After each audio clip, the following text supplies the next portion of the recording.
Just got done editing this interview. You guys are going to love it. Before I do that, though, I want you to know that I'm going to be in the comments for the next 30 minutes or so answering your questions. If there's additional questions you want me to ask the CEO next time I interview them, leave them below. Or if you're just loving the data points I get CEOs to share, click the thumbs up button below. That's your way of telling me you're loving this stuff, and I'll get you more of it. Additionally, again, I'll be in the comments answering any questions you have. All right, for 30 minutes. Enjoy the interview. Hello, everyone. My guest today is Clay McDaniel. He's the CEO of a company called Ripl, a marketing software company used by millions of small businesses and independent marketers worldwide. He spends most of his career at the intersection of software, marketing, and emerging media, and lives in Seattle and rides his bike in the rain. Clay, you ready to take us to the top? Yeah, thanks a lot, Nate. Do you code in the rain too, or no? Do you raise capital in the rain? Unfortunately, when you're on a bike, you can't really talk by phone much. So mostly I'm in my head when I'm on a commute. Fair enough. All right. Talk to us about the company. What's Ripl do? And is it pure play SaaS? It is. Yeah. So we are a marketing software tool for small businesses. Really the focus of Ripl since the start has been helping small businesses create their digital content and get it published to all their social channels. Okay. When you say small business, I mean, give me a sense here. On average, what are they paying you per month? We talking like 10 or 20 bucks? Yep, you got it. And, unlike a lot of SaaS tools that are out there, we focus on businesses that have 10 or fewer employees. And a meaningful part of our customer base is actually just single entrepreneurs, solo. Why have that target? Well, I mean, from the outset, really the mission of the company has been to kind of empower people that didn't otherwise have marketing knowledge or technical skills, and just let the magic of software help them stand out online and on social media. So we figured the least served piece of the market for small businesses were young entrepreneurs, people just starting out who didn't even have any team at all around them. And so we figured if we could build a tool that was beloved by them, it was a great value prop, we kind of have a bit of a moat around ourselves and wouldn't get a lot of pressure from above from the bigger software providers. And that's proven to be true. And who would you say are your bigger enterprise competitors? Well, I mean, Canva has really shown the way. They've proven that a simple, easy to use digital content creation tool can just absolutely explode in the market. But they're not enterprise, right? No. I think talking about small, medium business tools, we look at the ones that have a focus on small businesses, but have managed to kind of creep up into mid and large size companies just through the beauty and the sort of elegance of their product.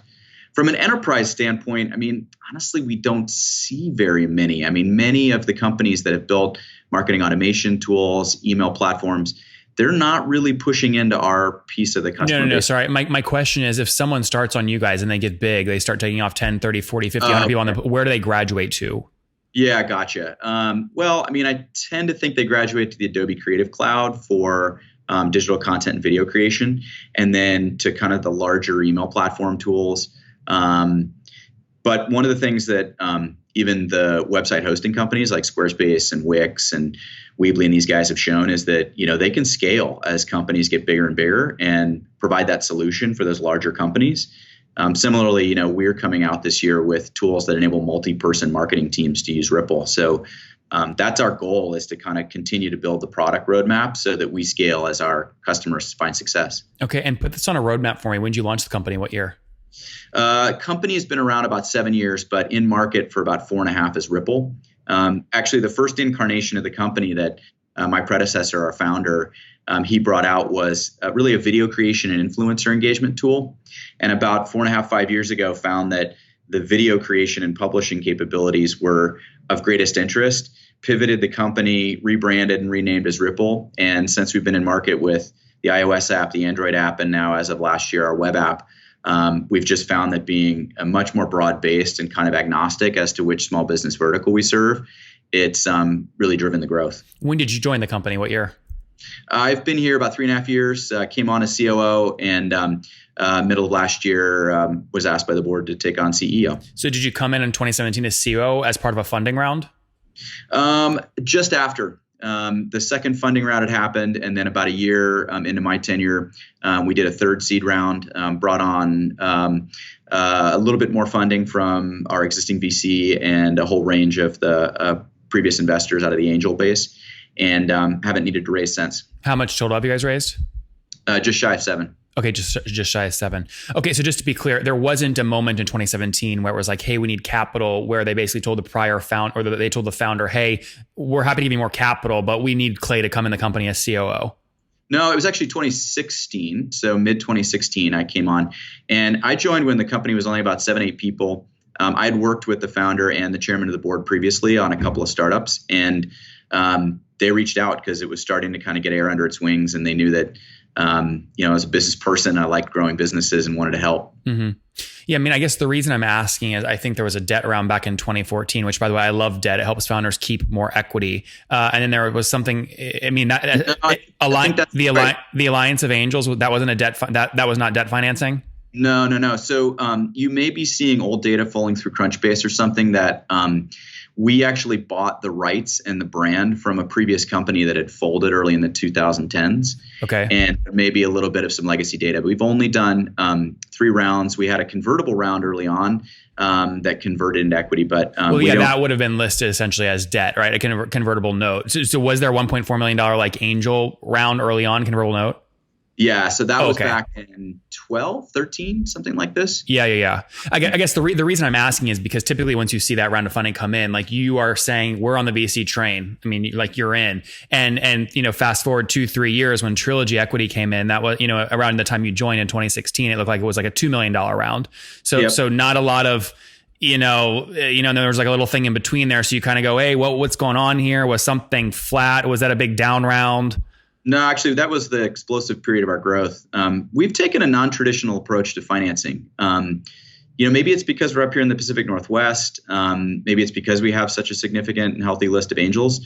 Maybe it's just because we were able to grow quickly and generate a lot of cash. What would you say is non-traditional? Say again? What would you say is non-traditional? Not kind of going for these like monster, big, impressive, like written up in TechCrunch rounds.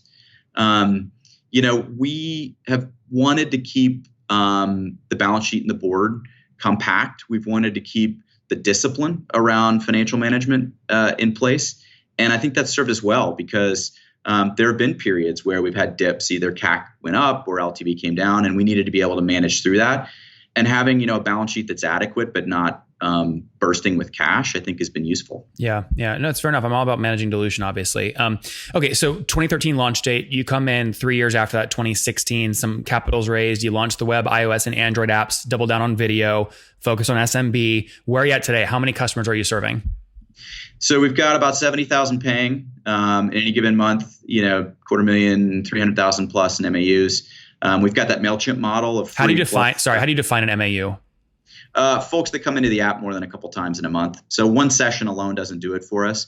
We might just have somebody respond to a push notification or just be coming to check their stats. They really need to come in with intention. But yeah, serving more than 70,000 paying subscribers today.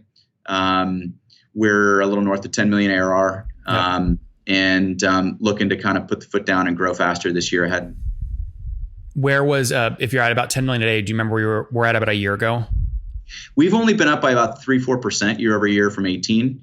17 to 18, we had huge growth, more than 200%. And so part of that was intentional. We kind of backed off the accelerator a little bit on customer acquisition. We saw CAC creeping up early in the year. We wanted to get that under control, bring our CAC back down. We're entirely a direct response, marketing-driven customer acquisition model, so no sales team at all. And that means when we see inefficiency creeping in on CAC, we kind of back off a little bit, go back and look at our approach. And so for the year ahead, we're looking to push harder on the revenue growth. Yeah. So just to be clear, like right now you're doing something like $830,000 a month. About a year ago, you were doing like $800,000 a month, something like that. That's about right on ballpark for gross sales. Okay. A lot of people do not have the discipline that you had to understand that their CAC has grown to a point that's not scalable and to pull back. So how did you know when that moment happened for you? Well, we are tracking monthly cohorts. We're tracking cohorts by customer acquisition channel, and we run LTV CAC and ROAS not only monthly, but like weekly because we have a 7-day trial period. Mm-hmm. So we just have so much discipline around the instrumentation of our CAC and the upper funnel that if it goes more than a few weeks with coming out of round where our LTV CAC ratio needs to be, that's where we'll back off and look at efficiency, look at the quality of our ad creative, look at the qualification of our customer acquisition. We're running this stuff like week in and week out to make sure that we don't throw bad money after good. Yep. So how many people in a given month will sign up for a 7-day free trial? It depends on our ad spend, right? Okay. But between 7,500 and 15,000, depending on how well we're doing our organic, how efficient our ad spend is, et cetera. And what do you have to get the users to do activation wise in the 7 days to drastically increase the likelihood they convert to paid? At least 3 pieces of content created and posted. Interesting. Not just created, but also posted. Yeah, we can see when people save, but they don't post. And we've got integrations with 8 of the different social media platforms. So when they save but don't post, we see that there's like interest in the core value prop of content creation. But when they post, what they're really doing is they're giving their trust and faith to Ripl as an alternative to like Instagram or Facebook or one of the native apps. Yep. To go ahead and publish that content for them and then to tell them how it's doing. And that to us really signals like trust in the whole value prop, the whole arc of the kind of user experience. Yep. And then Clay, so same question going down the funnel, but how many new customers will you sign up each month typically? On a registration basis? No, like new paying customers. So let's say there's between 7 and 50. Customers. Yeah. Yeah, I got you. We convert about half. That's a massive conversion rate. 50%? Well, so yes, but obviously the conversion rate is much, much lower if you were to compare it just to free users who are registering. Mm-hmm. So on a free user conversion rate, we do about 20% of those, right? So in any given month, we might get 60, 70, 80, 90,000 new registered users in. That's going to generate something like, 10 to 15,000, less more depending on the month, of folks trying the subscription. Mm-hmm. And then we keep about half of those. Okay, got it. So yeah, just to repeat that, 80K new register, they give you an email, 10K actually try the 7-day trial. Do you require a credit card up front? In most cases. I mean, Apple and Google actually administer that for us, so we don't have to enter the credit card info if they've got valid information in their accounts. But for the folks we acquire through the web app, we go ahead and ask for that up front at the point of trial. Okay, so 10,000 do that. They try the 7-day subscription, and you're basically saying about 50% of those people post 3 pieces of content, they create it and post it, and that leads to the conversion. So about 5,000 new customers per month on 80,000 registered. Yeah, sometimes more, sometimes less, depends. And we've got a couple partner programs running too that just bring folks directly in. Where we're bringing them straight into the subscription. So, and this is a tough question because I can tell you're extremely disciplined analytically. So there's going to be a lot of caveat you're going to want to answer this with. But looking across channel, generally speaking, to get a new $10 to $15 a month customer, what are you willing to spend to get that customer in terms of payback period? I mean, I'll tell you our CAC. We've been running somewhere between $35 and $45 for more than a year now. Okay, and that's CAC against. First billing event, right? Customers that are actually converting, not to trialers, but folks that become billing customers for us. So that's not horrible. I mean, that's a 3-month payback period. Yeah. And, that's on gross, right? So we got to account for the commissions. Apple and Google take a pretty healthy slug out of the first year. So, if you're looking at it net, it's a few more months than that. But the thing for us is we just have always been about, running and growing this business in a way that's sustainable and not sort of burning off cash for the sake of acquisition if we don't think we can keep those folks. Mm-hmm. At least keep them long enough to make the LTV CAC work for us. So what is gross revenue churn over the past 12 months? It's significant. On average, we only keep our customers across the whole base a little more than a year. Okay. So it's high, right? But that doesn't really provide the nuance of the cohorts, right? We've got a significant group of folks and we continue to sign up more and more on a proportional basis every day who are on the annual SKU. So we keep them, for several years. And we've even got folks that go back 3.5, 4 years of subscriber life for us back to the iOS days when that was the only app we had. So we lose a lot of folks up front. The steepness of the curve in those first few months is quite high, and we've got to improve that.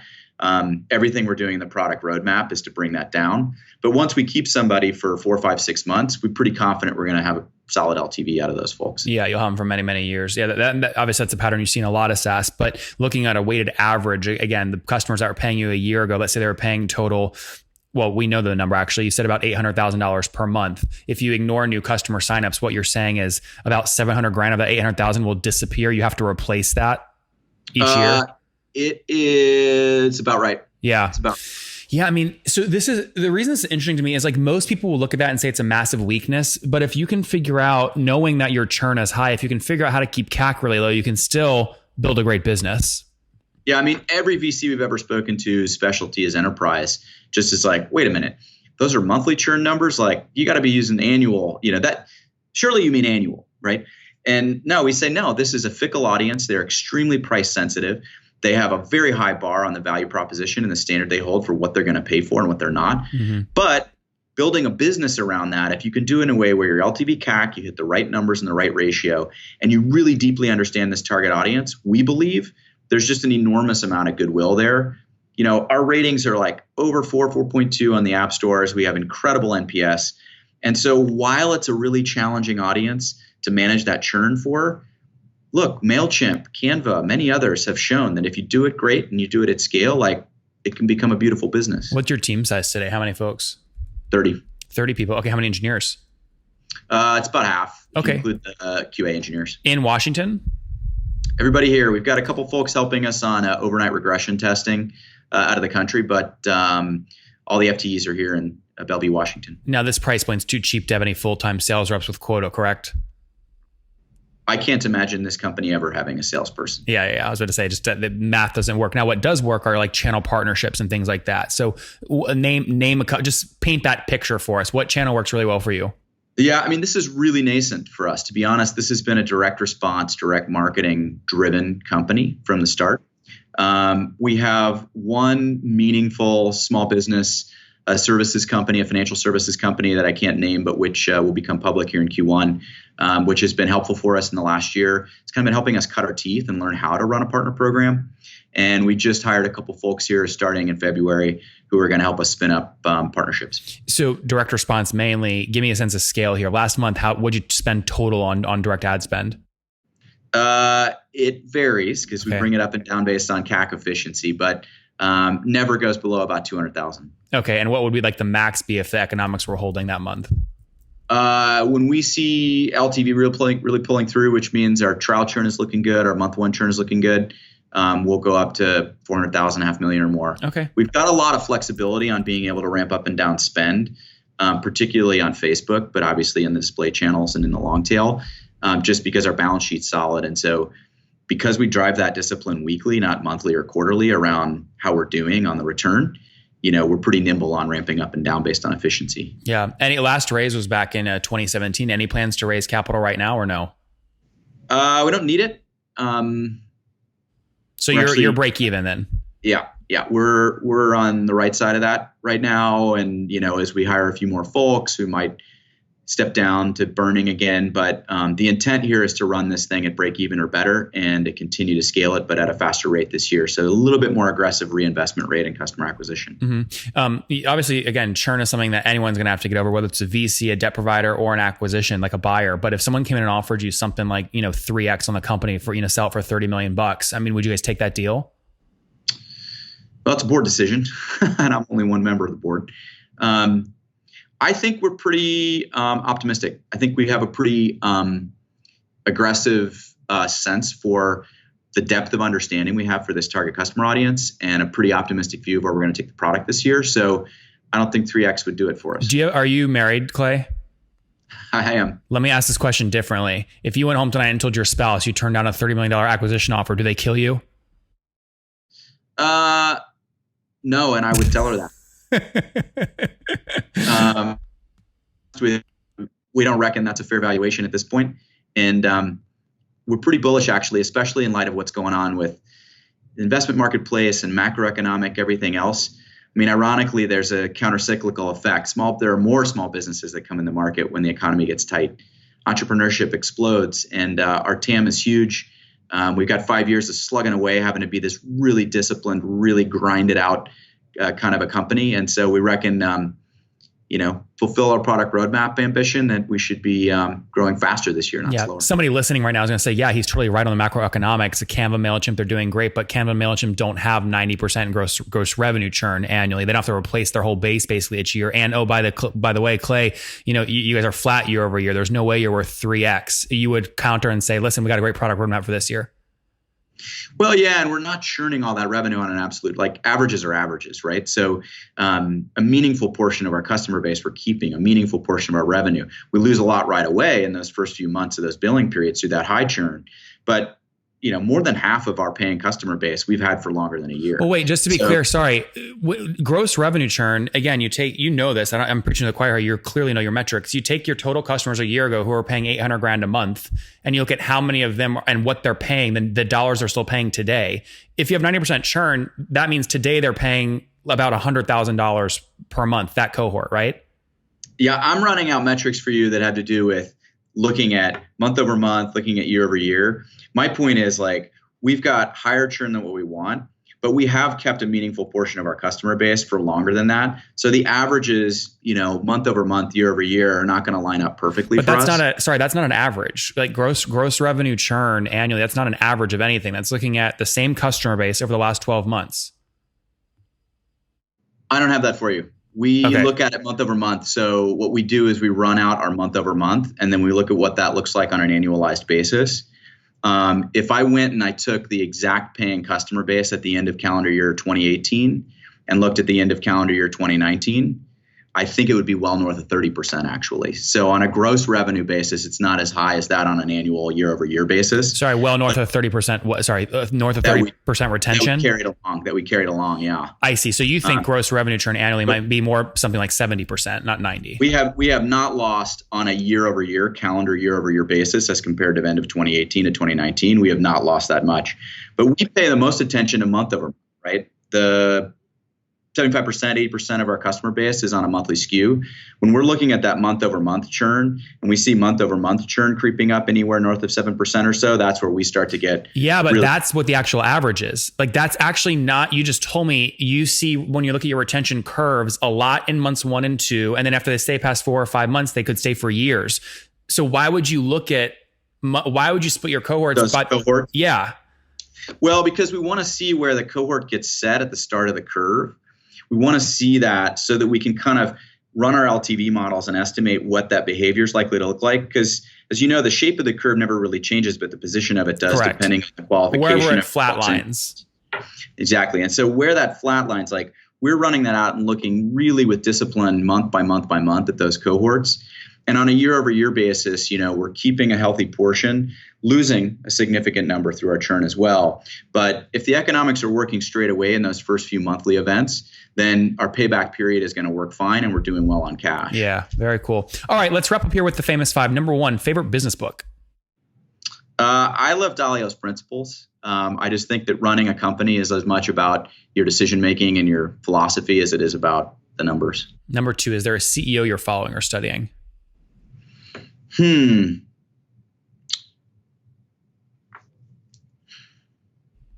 can say none, by the way. I honestly am learning every day on this job. And the folks that I tend to pay the most attention to that are running companies are like me, the folks that have come in second or third and have had to figure out culture. Can you name one though? I'll decline. I'll think on that for you. All right. Number 3, what's your favorite online tool for building the company? SendGrid.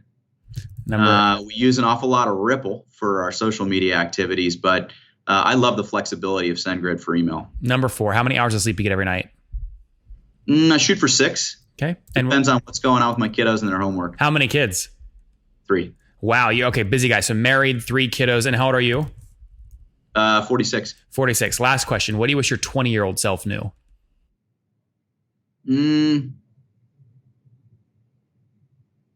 That it's okay to take significant career risk early. Anything you do before you're about 30 or 35 is all about learning. Guys, there you have it. Clay McDaniel building Ripl. Think of it like quick video and content creation for small businesses. Over 70,000 small businesses pay them. They're doing about $10 million in ARR right now. They are flat year over year as they focused on getting some new products to market, iOS, Android, web apps, looking to really stomp on that growth this year. Paying careful attention to unit economics, got between about a 4 to 6 month payback period, spending anywhere between $200,000 and $400,000 a month on ads, depending on if CAC and LTV stuff holds out. But again, looking to scale with their team over the next year up there in Washington. Clay, thanks for taking us to the top. Yeah, Nathan, I want to thank you, man. Everything you do for helping create transparency and a sense of community in this market is just incredible. So, well, I should be thanking you for playing ball and being vulnerable and sharing numbers. This is what people learn from. So thanks for playing ball and coming on. Yeah, you got it. Hey, appreciate the time. Have a good one. These CEOs rarely give these kinds of interviews. I hit them hard, I get the data, and I want to do it more. So if you want to get more of this stuff, make sure you subscribe up here. And then additionally, go check out one of my other CEO interviews right now.